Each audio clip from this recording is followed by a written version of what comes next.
జిల్లాలోని ప్రముఖ పుణ్యక్షేత్రమైన ఏఎస్పేటలోని శ్రీ హజరత్ ఖాజా నాయిబ్ రసూల్ దర్గా హుండీ లెక్కింపు కార్యక్రమం పూర్తయింది.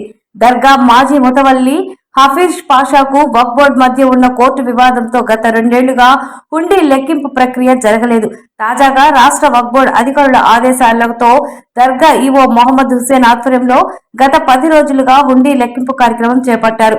మొత్తం హుండీ ఆదాయం 3,18,69,000 నగదు, బంగారం 98 గ్రాములు, వెండి 12 కేజీలు వచ్చినట్లుగా దర్గా ఈవో మొహమ్మద్ హుస్సేన్ మీడియాకు వివరించారు.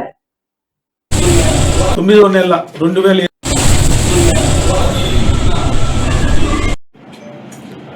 ఈ గత నెల 20వ తేదీ నుంచి ఈ యొక్క హుండీలు ఎంచేటటువంటి కార్యక్రమాన్ని మొదలుపెట్టాము.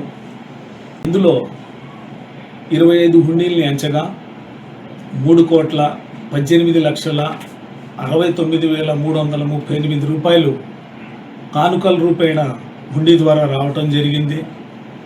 ఇందులో గోల్డ్ వచ్చేసి 98 గ్రాముల 550 మిల్లీగ్రాములు, అలాగే సిల్వర్ వచ్చేసి 12 కేజీల 991 గ్రాము రావటం జరిగింది.